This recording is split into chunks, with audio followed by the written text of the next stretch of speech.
America से कई खुफिया रिपोर्ट सामने आई हैं। ईरान ने अपने स्लीपर सेल एजेंट एक्टिव कर दिए हैं। ईरान से बाहर कई देशों में किए गए हैं एक्टिव। युद्ध में तबाही मचा सकते हैं ये स्लीपर सेल एजेंट। ईरान ने अपने स्लीपर सेल एजेंट को एक्टिव कर दिया है। ये युद्ध के मैदान में एक्टिव किए गए हैं ताकि ये स्लीपर सेल युद्ध के मैदान में तबाही मचा सके ईरान की तरफ से।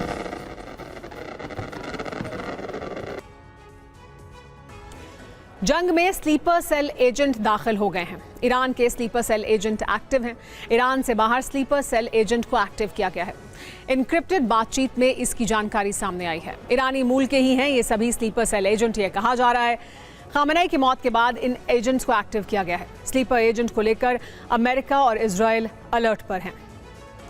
कहां एजेंट एक्टिव हुए जानिए। इजराइल में हो सकते हैं, अमेरिकी बेस के करीब हो सकते हैं, सहयोगी देशों में भी मुमकिन है।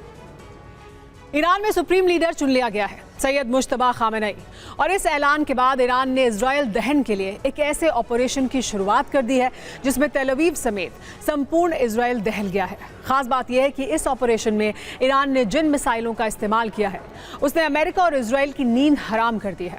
आखिर कौन सी है वो मिसाइल, क्या है नया ऑपरेशन और कैसे मची इजराइल में तबाही, इस रिपोर्ट में देखिए।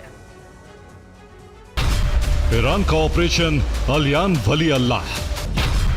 इस हमले में ईरान ने फतह, खुर्रम शहर जैसी हाइपरसोनिक और बैलिस्टिक मिसाइलों का इस्तेमाल किया, जो ईरान के आयरन डोम डिफेंस को चीरती हुई तेल अवीव और हाइफा में तबाही बनकर गिरी। इजरायली आबादी ने जो देखा वो सिर्फ इतना था कि आसमान पर एक मिसाइल आई, उसका वॉरहेड अलग हुआ और तेल अवीव में अलग अलग दिशाओं में 16 टुकड़ों में बंटकर गिरा, जिसके अलग अलग धमाकों से इजराइल दहल गया। इन हमलों से इजराइल के बड़े संकट का अंदाजा इस बात से लगाया जा सकता है कि ये ईरान के मिसाइल हमलों की 30वीं घातक लहर थी। मकसद है आयरन डोम और एरो डिफेंस सिस्टम खाली हो जाए ताकि इजराइल घुटनों पर आकर शांति समझौते के लिए गिड़गिड़ाए।